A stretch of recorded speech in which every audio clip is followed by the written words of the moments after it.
Hey everybody, welcome back to Thingies Tech Talk, where we talk about all things tech. I'm Jeff Bromley. And I'm Rob Barra. Today we are going to be talking about 2 months in, what we think of the Apple Vision Pro. Absolutely. So initial thoughts, this is an amazing piece of hardware. Spatial computing is something next level, and this is absolutely something that I believe Apple has seeded out into the real world to get developers and other people to figure out what the real world applications are for augmented reality, virtual reality, and spatial computing. That's my kind of initial thoughts. We'll dig into a little bit more about that later. But yours looks a little different than mine. Yeah, this is absolutely 100% different. Yours probably uses something that looks like this, the ski mask with the little curly thing, or it's got this one which fits overhead. No, I've opted, and through the power of my son having one of these headsets for his Quest, as well as the people on Reddit and other forums, they've actually adapted this headgear, which is called a Bobo VR. Which Fantastic name. Yeah. Not the company name thing. You should be casting aspersions. Anybody's company name. But this actually uses 3D printed parts to slide into this Bobo headset. And what it does is, rather than the Apple Vision Pro, which depending upon how your face structure looks, whether you have high cheekbones, how your nose is, a lot of the weight rests on the bridge of the nose and the tops of the cheeks, which has been a chief complaint from people.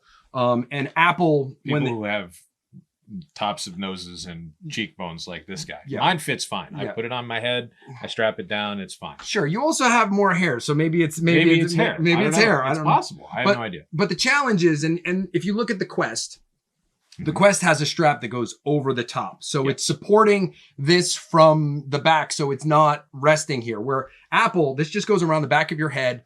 And again, all of that weight, which this is the weight of an iPad. It's not light. The first gen iPad? No, not the first gen iPad. A regular like iPad Air. It's still a lot of weight resting on your face. I mean, it's not the weight of an iPhone, but that's where we got to hope that one day they will get to. Didn't we used to joke that VR was just going to be a phone stuck to taped to your face? My nephew, when he did his 8th grade science fair, and he's graduating college now. Back when he did that, he actually had a Samsung through a cardboard box strapped to his face. Yeah. So yeah, we've come so far. Yes. I mean, all kidding aside, the optics of it are amazing. The entertainment opportunities of it are amazing.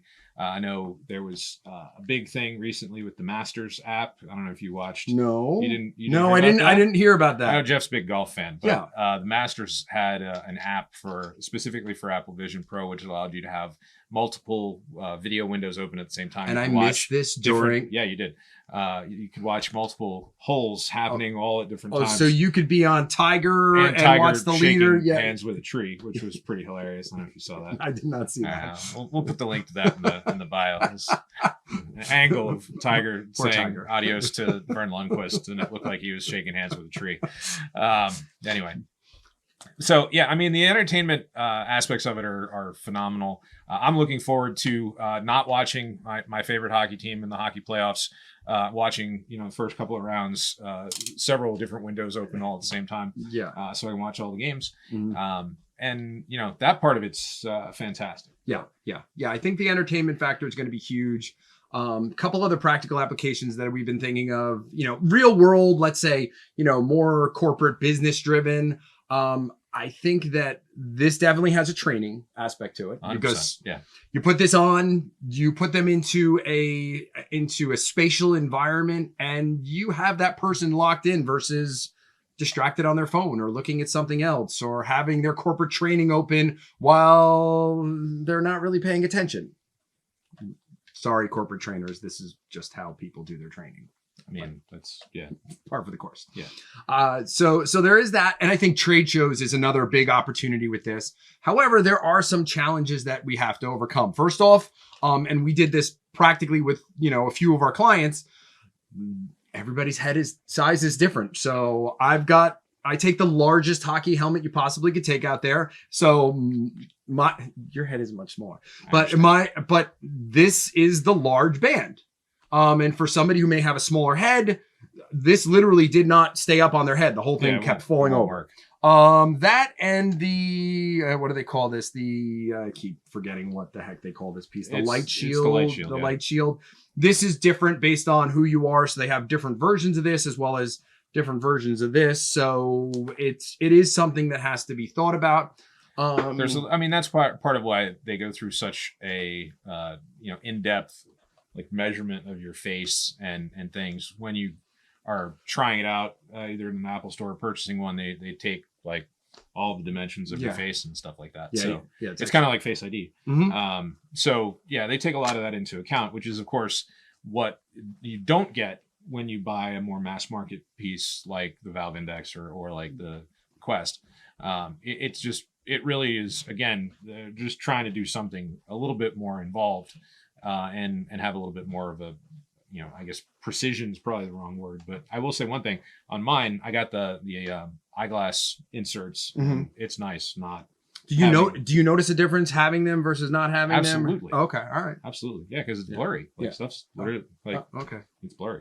So it's nice. Might need to try that LASIK. Yeah. No. Well, I'm too far gone for that. Gotcha. I'm too old. Yeah.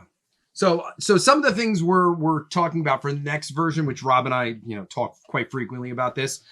We have a feeling that the next version is going to be far different, far lighter, far better. Like the battery pack might be somehow integrated into this, similar to the way the iPhone is. And if you look historically at Apple products, version 2 is completely different than version 1. So you look at the iPad 1 versus iPad 2, completely different. I mean, even going as far back as the iPhone 1 versus the 3G iPhone, Mm-hmm. Looking back at the old iPods, the first gen iPod versus the second gen, or even, further on, they Mm-hmm. continue iterating. And some people will say, okay, well, it's great that they're iterating, but why didn't they just do this the first time? Because they're small incremental pieces. Mm-hmm. But part of it has to do with new manufacturing processes. Part of it has to do with, there's the whole thing, which you don't really hear as much about anymore, with the cracks in the lenses and things like that. So there's a lot of, when you release a product like this, especially at the price point that it is, obviously a lot of attention is paid to what the cost is, any problems at all with it. Talking about having new devices and things like that, it'll be interesting to see how this device will fit into the rest of the ecosystem. It'll be interesting to see how any potential antitrust concerns or things like that may be coming down the pike for Apple and a lot of other technology companies. It'll be very interesting to see how this product evolves over time. I think absolutely that this is a model of computing and as a form factor for a computing device is something that is going to definitely be here for the foreseeable future. And I think that, this is something that if you go back, 30 years to Lawnmower Man and, some of those other movies and things that were made back then, these are the things that people were dreaming of just having something that you can put on your head, whether it's a pair of glasses or a set of goggles or something like this. It's just what we thought it would be, we are where we thought we would be. Mm-hmm. Absolutely. So what I'm looking forward to most with this is when it becomes that heads-up display, kind of making this look and feel almost like the Google Glass was, which I have a feeling that that's going to be the race to where something like that is going to be. I could walk around, I could be in a store, I can look at a product. Well, typically it'll be a QR code, but based on that QR code, or even looking at the front of the product based on the label, I'll be able to pull up information. And that's when this will really start to get powerful. Looking at the products around your home and being able to find out information about it, looking at it with my spatial computing to go, oh, there was a recall on that this week. It just is some ideas, but again, we're just scratching the surface, and I give Apple a lot of, I give them, a lot of credit for something like this, because it is really a next level piece of hardware that people, I don't think they're getting yet. So, No, I've just seen, some crazy proof of concepts video. Jeff was just showing me a video about gamifying cleaning your house by like putting pellets down on the floor, and as you vacuum, like the pellets go away.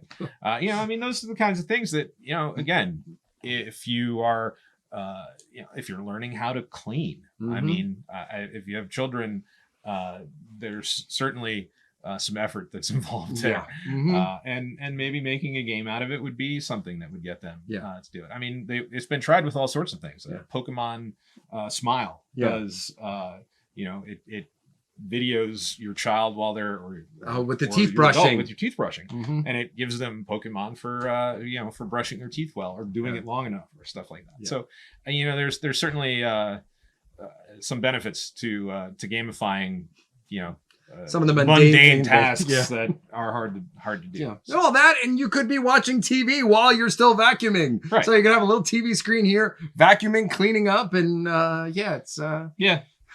No, I mean, there's still, it's kind of funny. I was at an event a few weeks ago, and one of the other people in the group with us decided to bring his Apple Vision Pro with him to this event. Gotcha. And he was sitting in the lobby of the hotel, just, in his own world, Yeah. pinching and zooming around. Yeah, things. but you're still and with. there was at least, everyone Walked up to him. so we were in Boston on a Friday, and there was a wedding in the hotel or Yeah. something like that, and there's just a room full of people just staring at this guy, and it was funny, but it still has that kind of wow factor, and especially since it's really only available here,